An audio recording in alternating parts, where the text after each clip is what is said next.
Starting strong is great. Finishing strong is epic. Robin Sharma.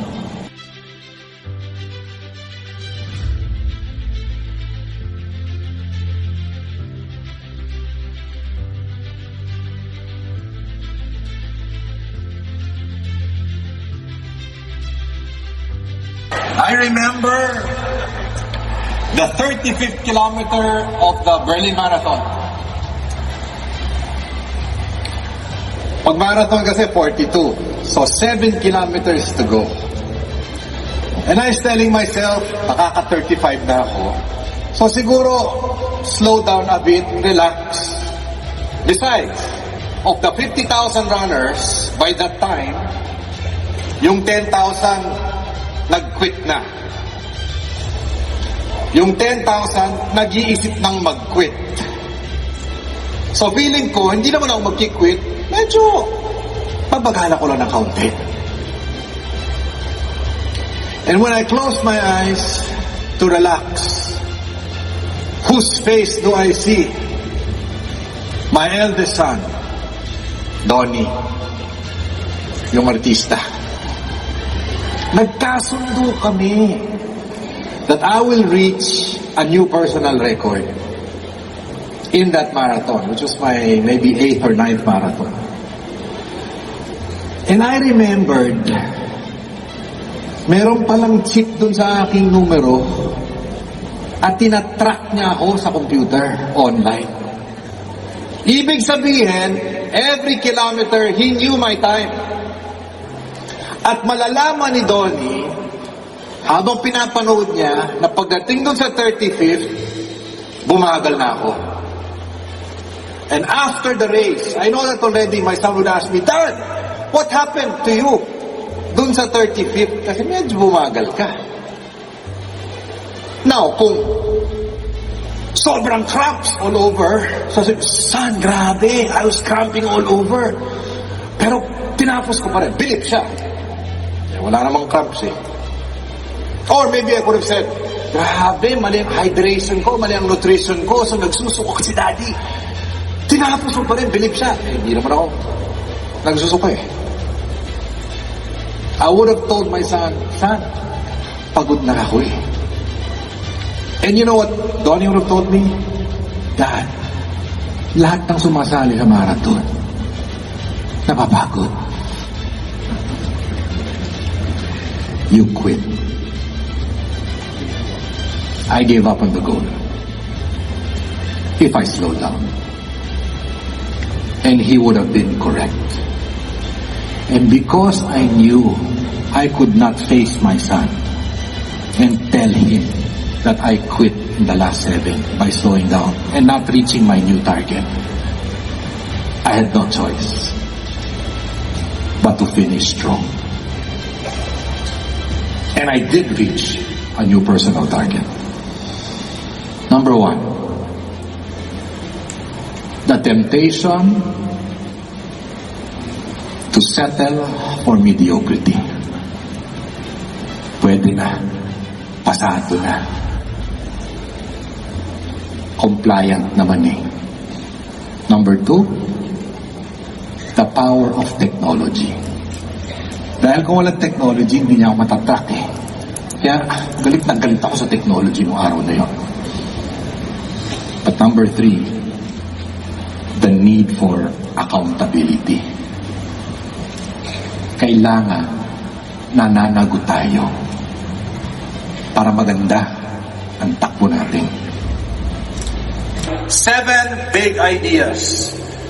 Number 1, if we are going to wow ourselves to the finish line and not whimper our way na naging sa finish line, we have to accept the fact that stuff happens. Ibig sabihin, minsan may trigger sa mundo natin na hindi natin naasahan. May insidente. A stimulus is a force, something that you did not expect. Or feeling natin, more of the same naman eh. Wala naman nangyayari pagbabago eh. At kung minsan nadi-discourage tayo, minsan nabibigla tayo. Change is happening. Do you agree? Change is happening every day. I remember last month, a few months ago, 2 months na siguro, because I go to Singapore every other month because I'm taking another course. I'm studying. I'm a lifelong learner. I study in a school called INSEAD. But this time, I had a friend who invited me to go to the Singapore Institute of Technology, SIT. While we were talking, sabi niya, why don't we have coffee? So pumunta kami sa coffee shop, nag-order kami ng kape, namili dun sa options, binayaran namin yung kape, nagpasalamat sa amin yung nagbenta, lumabas kami ng coffee shop, and you know what I realized? All the time we were in that coffee shop, wala kaming kausap na tao. Robot ang kausap namin. It was a robot that was asking us, serving us, collecting the bill, and then giving the change. And because of technology, facial recognition, pagbalik mo, may nakalimutan ka, i-welcome ka nun. Welcome back, Mr. Pangilinan. Oh, we say technology is an enabler. Many times. Sometimes, it becomes a replacer. November 11, 2018, do you know that Alibaba, on Crazy Friday, when they buy things online, was selling at least $1 billion of products a minute. A minute.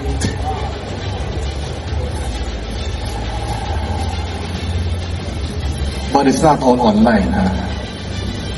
Kailangan magaling ka rin offline. Ay, iba kasi feeling nila dahil nandiyan na online, hindi na kailangan ng offline.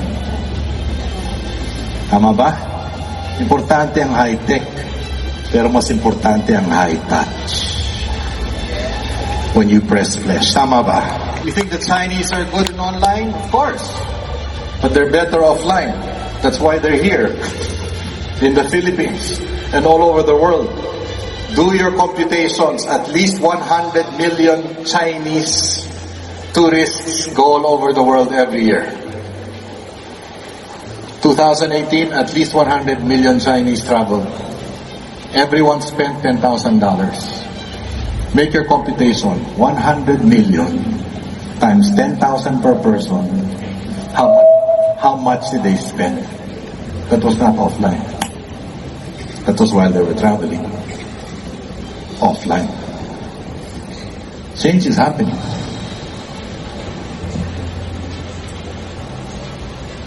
In the 1980s in this country, 1980s po, alam nyo ba na 9 out of 10 children ang idol nila magulang? 9 out of 10, ha? Noong 80s. Alam nyo ba ngayon? It is 4 out of 10. Meron pang mga lugar dito sa Pilipinas, 2 out of 10 na lang. Pag tinanong ang bata, 2 sa 10, ang idol nila hindi magulang. Sino ang idol nila? Sino ang idol nila? Tell your seatmate, hindi ikaw, hindi ikaw. Who are the idols? Creations of media. Right? Creations of media, whether it is in sports or in showbiz. Why? Power of technology? Yes. But also the failure of talents. Delegate ng delegate eh. Delegate ng delegate. May mga bagay hindi ka pwedeng i-delegate. Tama ba? Kung kikita ka, kailangan magpakita ka. Hindi pwedeng post ng post forward ng forward. No way! You work hard. You show up. So yes, stuff happens. But we have to accept. It's happening to all of us. Change is happening every day, even as we speak. And you cannot deny it. It's a changing world. Well, ladies and gentlemen, more change is to come. Stuff happens, and more will happen. Number 2, understanding of the stuff kung ano nangyari, napaka-personal. Yung katrabaho mo, para sa kanya, wala lang yan, hiccup lang yan. Pero para sa iyo, yung pagbabago, oh my God, major setback. I am not motivated to move on. Bakit yung katabi ko ready to zoom forward? Depende kasi sa interpretation eh. Why is it that when the leader comes to a room filled with 100 people, pag in-announce niya ang bagong programa, 50 are so excited, 50 wanna go home? Depende sa understanding eh. Nasa pananaw eh. Nasa perspective. Understanding is so personal. It is so unique. I was doing a sales seminar for a top fitness organization in this country. Yung mga top salesmen na nakausap ko. Tumayo yung number 1. Ang problema kasi dito sa kumpanya namin, Anthony, pag na-reach na namin ang target this quarter, next quarter, tinataas yung target. So sabi ko sa kanya, problema ba yun? Nakaka-stress eh. So sabi ko sa kanya, ba't di tayo makiusap sa management? For the next 12 months, okay? Yung target mo, sa'yo lang is steady natin. Ang sagot ay, bakit? Feeling nyo hindi ko kaya.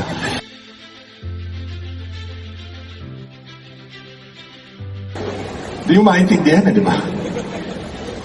Peter Senge is from MIT, Massachusetts Institute of Technology. Ang ganda nung kanyang illustration eh. Kumuha siya ng rubber band.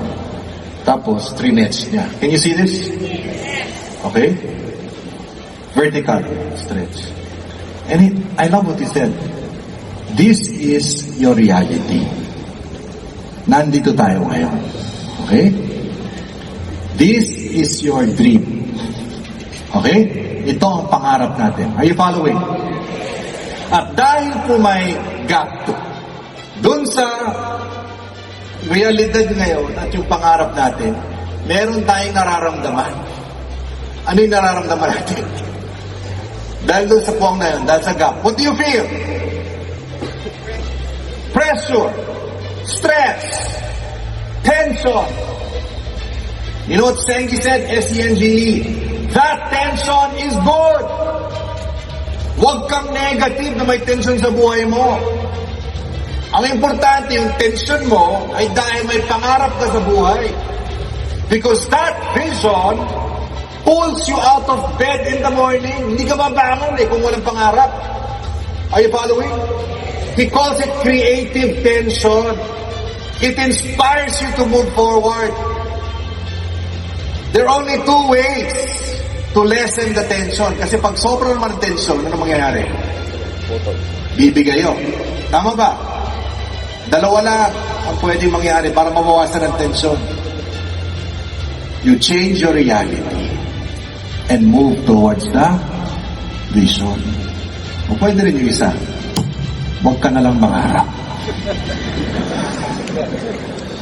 We are insatiable. And we were meant by God to move from glory to glory. Huwag kang kampante. Huwag na yung pwede na. Mangarap ka pa. But you have to accept the fact that there will be tension. Importante yung tension dahil sa vision. 100-meter final sa Olympics. Baka mas madali ito. 100 meters takbo. Lahat ng mga tatakbo nandito sa starting line. Ito po ang finish line. Question. Meron bang tension sa mga tatakbo sa starting line? Of course! Lahat may tension sa simula. Lahat nakafocus sa vision. And when the starting gun is fired, because of that tension based on the vision, everybody goes to the finish line. Nobody goes to the left. Nobody goes to the right. Thank God for the tension. Magpasalamat ka sa mga tensyon ng buhay mo. I don't know if I shared this before. I think I have to stress it again. No matter what happens to you, one of my mentors, John Maxwell, reminds us, it's not what happens to you that's important. It's what happens in you. Yung reaction mo importante. Yung pananaw mo importante. Hindi ko na nangyari sa'yo. Yung sagot mo. Ang hayop, mga kaibigan, ulitin lang natin to, alam nyo na to, pero nakakalimutan natin. Pag meron pong puwersa o stimulus po tawagin, hindi nag-iisip yan. Bigla niya magre-react. Instinct. Ang tao, pag may nangyari, may gap muna eh. Hindi basta-basta dapat nag-react yan. May gap muna, may panahon. Bago siya nag-react. Anong dapat nangyayari dun sa gap na yun? What's supposed to happen when something happens to you? What are you capable of as a human being? You think. You process. You seek counsel. You get advice. You pray. You breathe. Because when you breathe, you make better decisions when you're at rest. At ang humihinga, namamahinga. Ang problema natin, pabigla-bigla reaction eh. Yan ang problema natin sa bayan natin kuminsan eh. Feeling natin lahat, biktima tayo. No, you're not an animal. You can always choose. You can always respond. To respond is to positively react. No matter how challenging the situation, no matter what your problems are, no matter how difficult the competition, no matter what your children don't do to obey you or your husband or wife has done to hurt you, you can always win if you choose to react positively. That's not the victim's mentality. That is the victor's mentality. And that is for every human being like you and me.